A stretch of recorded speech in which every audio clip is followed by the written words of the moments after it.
네, 저희 함께 하나님 말씀 볼 텐데요. 우리 베드로전서 2장 1절에서 10절의 말씀입니다. 베드로전서 2장 1절에서 10절의 말씀 우리 한 절씩 교독하고 마지막은 함께 읽도록 하겠습니다.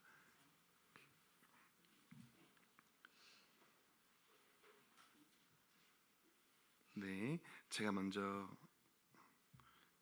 읽겠습니다.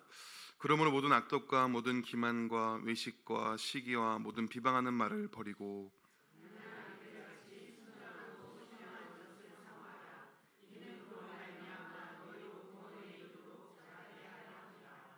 너희가 주의 인자하심을 맛보았으면 그리하라.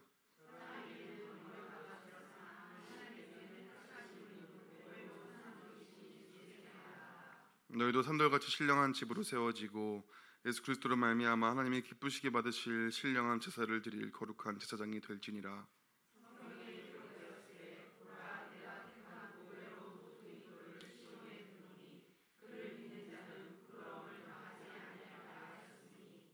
그러므로 믿는 너희에게는 보배이나 믿지 아니하는 자에게는 건축자들이 버린 그 돌이 모퉁이의 머릿돌이 되고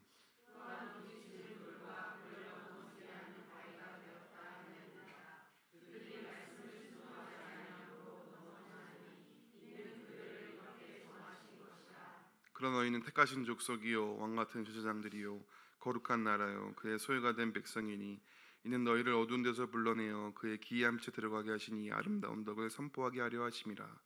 너희가 전에는 백성이 아니더니 이제는 하나님의 백성이요 전에는 긍휼을 얻지 못하였더니 이제는 긍휼을 얻은 자니라. 아멘.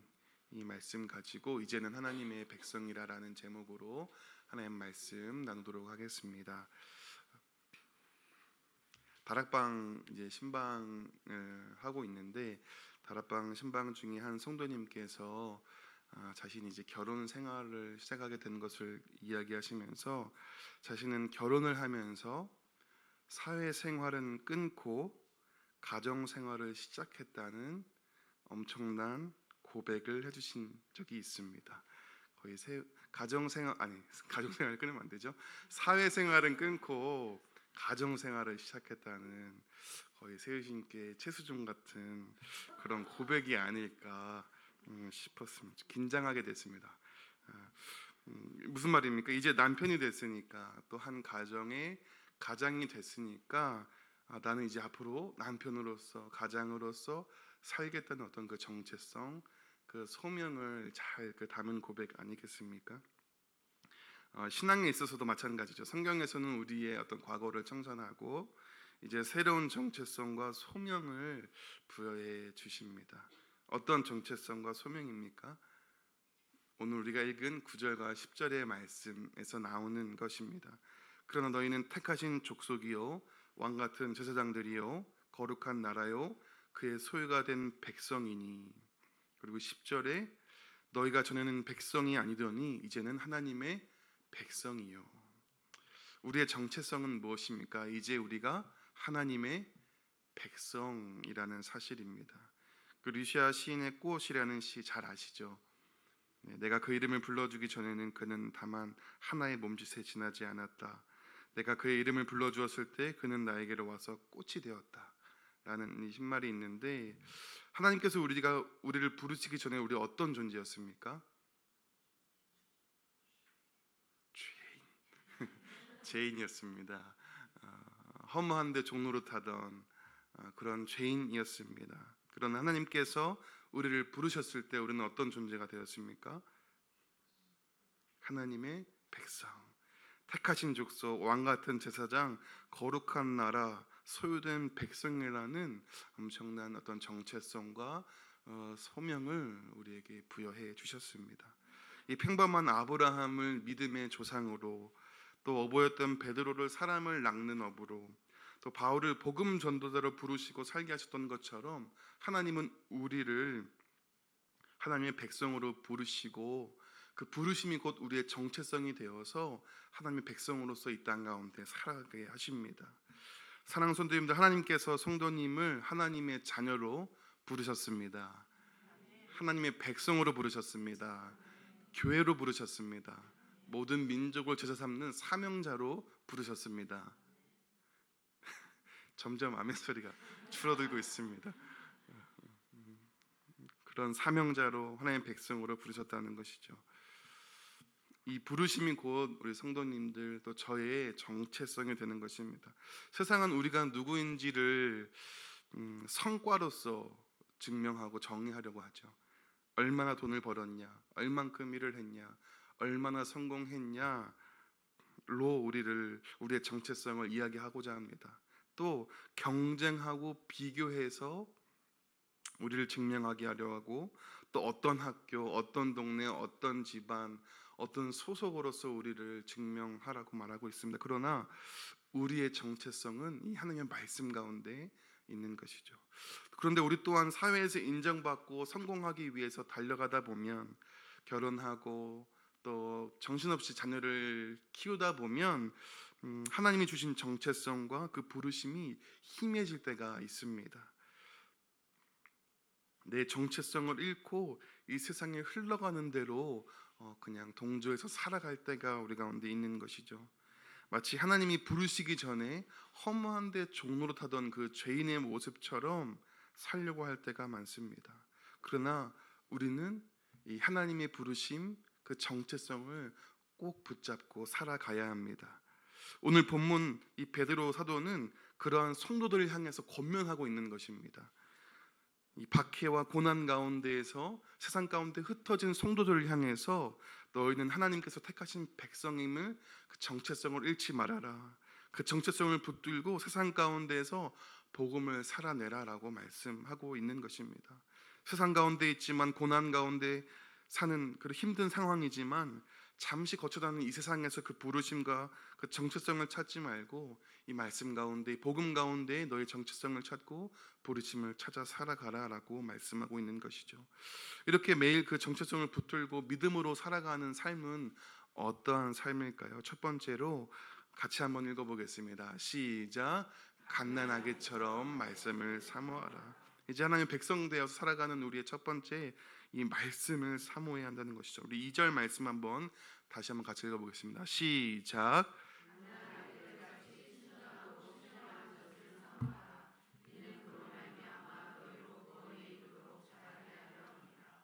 아멘.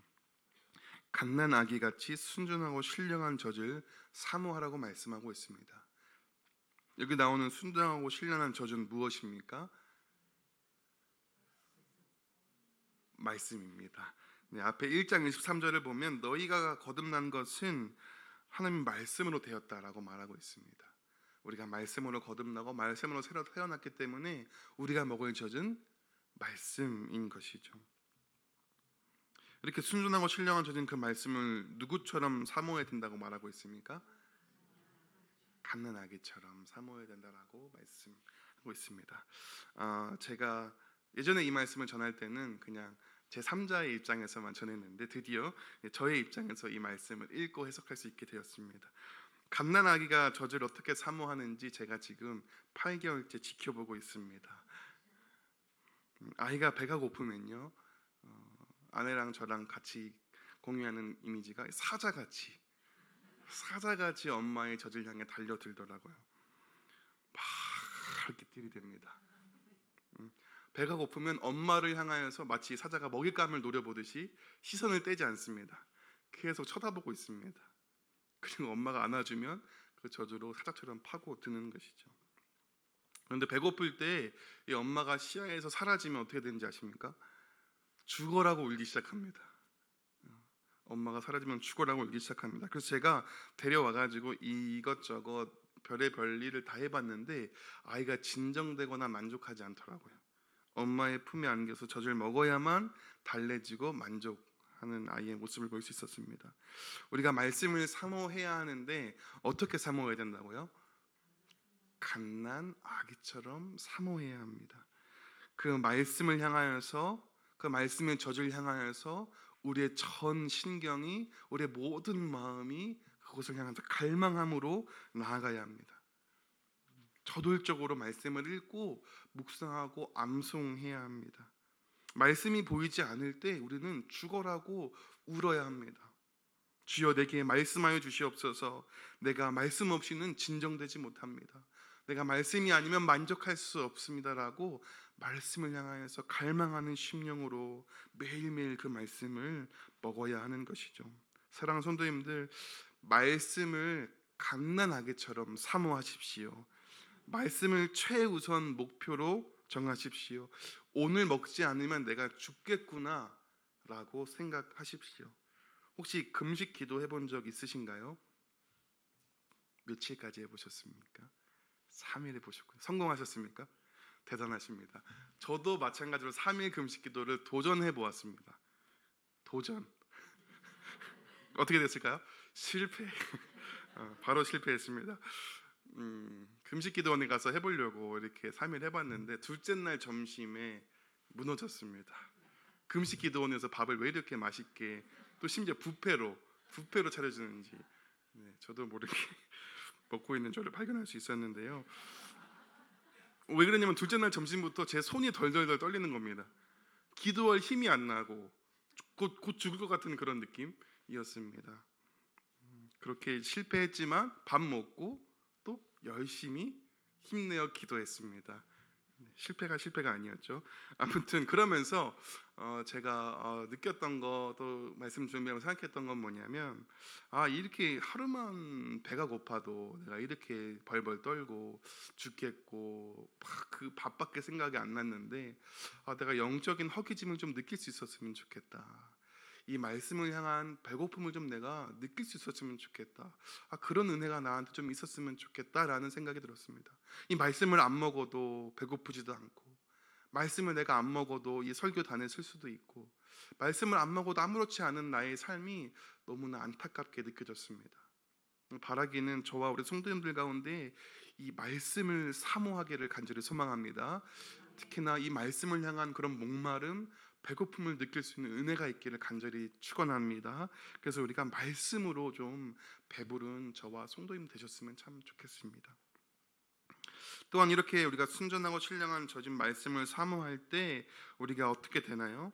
자라난다고 말씀하고 있습니다. 갓난아기가 젖을 먹으면 어떻게 됩니까? 자라납니다. 너무 단순한 말씀이죠. 마찬가지로 우리가 하나님의 자녀로서 건강하게 잘 성장하고 자라나려면 우리가 이 말씀을 늘 먹어야 하는 것입니다. 그것이 우리의 영양분이 되고 힘이 되어서 우리가 건강하게 살아갈 수 있도록 한다는 것이죠. 우리가 수요기도 나오고 또 제가 목사의 직분을 감당하고 여러 가지 신앙의 연륜이 쌓이더라도 이 말씀을 매일 먹지 않으면 우리의 영혼은 점점 배고파지고 힘이 없어지고 병들게 될 수밖에 없는 것이죠.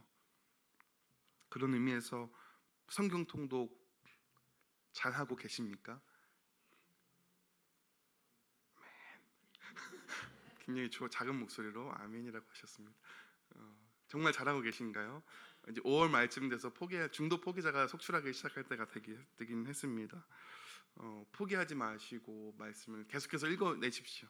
저돌적으로 사자처럼 그 말씀을 향하여서 갈망을 가지고 말씀을 먹으십시오. 또 이 신령한 젖은 하나님의 말씀을 사모하라고 하면서 앞에 이 순전한 이라는 것을 덧붙여서 설명하고 있습니다. 여기서 나오는 순전한 아둘로스, 이 밀 혹은 포도주 같은데 이 순수한 혹은 다른 것이 섞이지 않은 이라는 의미를 내포하고 있는 단어거든요. 그러니까 우리가 먹는 이 하나님의 말씀이 그만큼 순전한 하나님의 말씀이다. 그런데 우리가 안심하고 사모함으로 먹어도 된다는 의미이죠. 제가 이제 아기가 이유식을 할 때가 되어서 오늘 아이 이야기를 해서 죄송합니다. 제가 할 이야기가 아기 이야기밖에 없습니다. 하루 종일 애랑 있기 때문에 사역할 때 빼고. 아기 이유식 혹시 만들어 보셨나요? 만들어 보셨어요? 먹여 보셨나요? 혹시 먹어도 보셨나요? 아니요, 전 먹어도 봤습니다. 자, 이게 무슨 말 하냐면 아이가 이유식을 만들어 주는데 이제 그렇게 먹이면 좋아할 것 같은데 딱 넣었을 때 할 때가 있습니다. 진짜 표정이 찡그릴 때가 있습니다. 왜 그럴까요? 맛이 없어서. 정답입니다. 이유식은 간을 맞출 수 있을까요? 단 걸 설탕 좀 넣어도 될까요? 안 되겠죠. 설탕도 못 넣고 간도 못 맞추다 보니까 애기도 맛이 없어서 이 인상을 찌푸리는 겁니다. 그래서 제가 먹어본 거예요. 그렇게 맛이 없나 하고 먹어봤는데 맛이 없구나. 찡그릴만 하구나. 그런데 그렇다고 해서 이 이유식에다가 설탕을 좀 쳐도 될까요? 간을 좀 맞춰줘도 될까요? 안 되겠죠. 마찬가지입니다. 우리가 하나님의 말씀을 대할 때 이 순전한 말씀, 이 말씀 그대로를 우리가 읽고 해석하고 적용하고 먹어야 한다는 사실입니다. 하나님의 말씀이 좀 퍽퍽하고 맛없게 느껴지더라도, 인상 좀 찌푸러지더라도 그냥 먹어야 되는 것이죠. 그것을 우리가 어떤 것을 첨가해서 우리의 어떤 의도, 우리의 욕심, 우리의 어떤 관점, 이런 것들을 첨가해서 먹어서는 안 된다는 것입니다. 우리는 순전하고 신령한 말씀 그대로를 읽고 해석하고 적용할 수 있어야 합니다. 그래서 제자훈련 받을 때 저희가 기납법적 성경 연구하는 거 아시죠? 어떠신가요? 좋으시죠? 제자훈련을 받아야 될 이유 중에 하나죠. 저는 모든 성도라면 기납법적 성경 연구 정도는 기본으로 해야 된다고 믿습니다. 목사라서 특별한 사람들의 것이 아니라 적어도 이 말씀이 하나님이 나에게 주신 말씀이라고 내가 믿는다면, 또는 하나님의 러브레터라고도 표현하는데 하나님이 나에게 주신 사랑의 편지라고 믿는다면, 우리는 이것을 남이 대독하게 하거나 남이 해주는 말만 들을 것이 아니라 우리가 이 말씀을 바르게 읽고 해석하고 적용할 수 있는 그러한 능력은 아주 기본적으로 갖춰야 하는 것이죠. 제자훈련 꼭 안 받으신 분 여기 별로 없으신 것 같은데 받으시고, 또 우리가 이 성경을 그렇게 바르게 순전하게 읽고 해석하고 적용할 수 있도록 노력해야 되겠습니다. 아무튼 갓난 아기처럼 말씀을 사모하는 성도님 되시기를 주님의 이름으로 축복합니다. 그런가 하면 이제 우리 하나님 백성으로서 우리는 두 번째로 신령한 집으로 세워져 가고 있습니다. 우리 4절과 5절 말씀 한번 같이 읽어보겠습니다. 시작. 사람에게는 버림바가 되었으나 하나님께는 택하심을 입은 보배로운 산돌이신 예수께 나아가 너희도 산돌같이 신령한 집으로 세워지고 예수 그리스도로 말미암아 하나님이 기쁘시게 받으실 신령한 제사를 드릴 거룩한 제사장이 될지니라. 아멘. 베드로 사도는 산돌이신 예수께 나아가서 신령한 집으로 세워지라고 말씀하고 있습니다. 이 산돌, 이것은 돌로 만든 어떤 성전을 우리가 상징할 때 쓴 것이죠. 특별히 산돌이라고 하는 것은 구약 시대에 정말 그 이방신전, 죽은 이방신전과 대조되는 살아있는 성전 대신 예수님을 의미하는 것입니다. 특별히 베드로 사도가 산돌이라고 표현할 때 그리스도를 머리로 하는 공동체를 이야기하는데, 우리 에베소서 2장 20절 21절 말씀 한번 읽어보겠습니다. 시작. 너희는 사도들과 선지자들의 터 위에 세우심을 입은 자라. 그리스도 예수께서 친히 모퉁이 돌이 되셨느니라. 그의 안에서 건물마다 선교 연결하여 주 안에서 성전이 되어가고. 마치 집을 지을 때 기초석이 필요하듯이 성도는 살아계신 그리스도를 기초석으로 하는 그 집에서 각 부분이 되어서 이 거룩한 공동체, 하나님의 성전을 이루어 산다라는 말씀입니다. 그래서 5절에 베드로는 성도들을 산돌이라고 표현하는데, 이것은 복수형으로 산돌들이라는 표현입니다. 그리고 이 산돌들이 신령한 집을 할 때, 신령한 집은 단수형을 의미하거든요. 그러니까 성도들이 이 하나님의 성전을 세워가는 존재임을 강조하고 있는 것입니다. 고린도서 3장 16절 말씀에서 정리해보면 같이 한번 읽어볼까요? 시작. 너희는 너희가 하나님의 성전인 것과 하나님의 성령이 너희 안에 계시는 것을. 그러니까 베드로는 성도들이 살아계신 하나님의 성전이라는 그런 정체성을 가지고 살아가기를 원했던 것이죠. 비록 그 당시 박해 가운데, 고난 가운데 흩어져서 힘들게 생활하고 있었지만, 멋지고 화려한 교회의 건물은 없었지만, 초라해 보이는 자신들의 모습이었지만, 그러나 보배로운 산돌이신 예수께 나아가서 너희들 한 사람 한 사람이 그 거룩하시고 영광스러운 하나님이 거하시는 성전된 존재임을 확신하면서 또 주 안에 그렇게 성전되어 가고 있음을 깨닫기를 원했던 것이죠.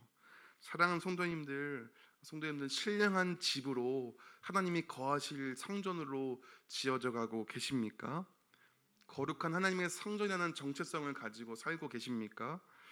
우리의 가정, 내가 속한 공동체는 하나님이 거하시는 성전이 맞습니까? 우리는 하나님께서 거하시는 성전으로서 어떠한 예배를 드리고 있습니까? 로마서 12장 1절에서 2절 말씀 한번 같이 읽어보겠습니다. 시작. 그러므로 형제들아 내가 하나님의 모든 자비하심으로 너희를 권하노니 너희 몸을 하나님이 기뻐하시는 거룩한 산 제물로 드리라. 이는 너희가 드릴 영적 예배니라. 너희는 이 세대를 본받지 말고 오직 마음을 새롭게 함으로 변화를 받아 하나님의 선하시고 기뻐하시고 온전하신 뜻이 무엇인지. 아멘. 하나님이 거하시는 성전은 우리의 예배는 어떤 예배여야 됩니까? 하나님의 뜻을 분별하고 그 뜻을 따라 우리의 몸을 들여 순종하는 거룩한 영적 예배여야 합니다. 이러한 영적 예배는 오늘 본문 9절에 나오는 아름다운 덕을 선포하는 삶으로 연결할 수 있습니다. 2장 9절 말씀을 보면 하나님께서 우리를 하나님의 백성 삼으시고 우리에게 주신 사명이 무엇입니까? 아름다운 덕을 선포하는 사명을 주셨습니다. 이 베드로가 사용한 아름다운 덕이라는 70인역의 단어와 이사야 43장 21절에 이 백성은 내가 나를 위하여 지어나니 나를 찬송하게 하라며 할 때 이 찬송이 같은 단어를 사용했습니다. 그러니까 하나님께서 그분을 찬양하기 위해서 이스라엘 백성들을 택하시고 세우신 것처럼 하나님께서 교회된 우리를 통하여서 그분의 아름다운 덕, 그분의 그 사랑과 은혜를 찬양하고 선포하게 하기를 원하신다는 것이죠. 우리가 어떻게 그분의 사랑과 은혜를, 그분의 아름다우심을 선포할 수 있습니까? 지난주까지 살펴본 우리 선교적인 삶을 통해서 그럴 수 있습니다. 이 선교는 뭐라고 했죠? 하나님과 친밀한 관계를 누리는 자가 열방을 그 하나님과의 사랑의 관계로 초청하는 일이라고 했습니다. 우리는 선교적인 삶을 통해서 아름다운 덕을 선포해야 하는 것이죠. 우리의 말과 우리의 행동을 통해서 그 복음을 선포하며 아름다운 덕을 선포하는 삶을 살아가야 합니다. 베드로전서 2장 1절 말씀 보면 우리가 살아가는 시대를 잘 보여주고 있습니다.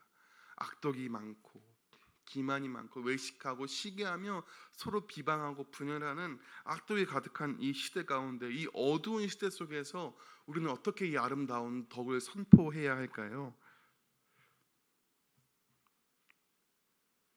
베드로전서 1장 22절 말씀 한번 같이 읽어보겠습니다. 시작.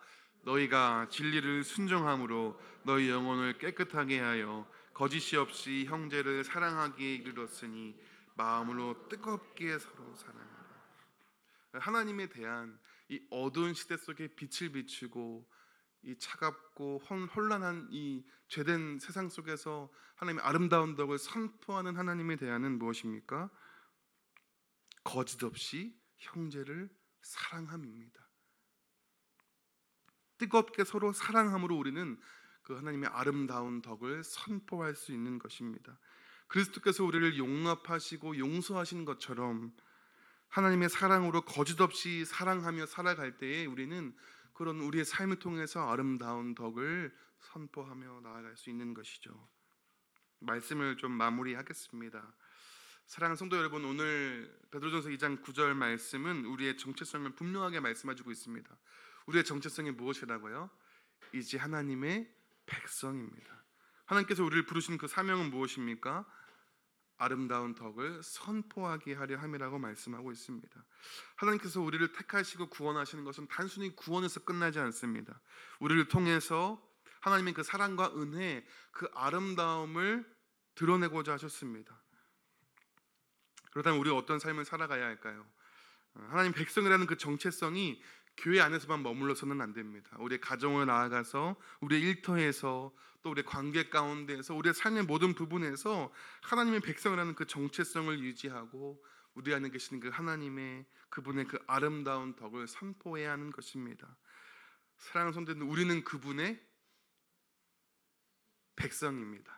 그리고 아까 루시아 시인의 그 시를 좀 빌려보자면 우리는 그분의 꽃입니다. 그분의 꽃입니다. 이 세상 속에서, 이 어둠 속에서 피어난 그분의 작품이고 그분의 꽃입니다. 그리고 하나님은 우리 꽃이 된 우리를 통해서 이 세상 가운데에 당신의 그 사랑을 비추시기를 원하십니다. 이 어두운 가운데에서 하나님의 사랑을 담아 피어나는 꽃 한 송이, 그분의 은혜를 전하는 거룩한 향기 나는 하나님의 백성된 삶을 살아가시기를 주님의 이름으로 축복합니다.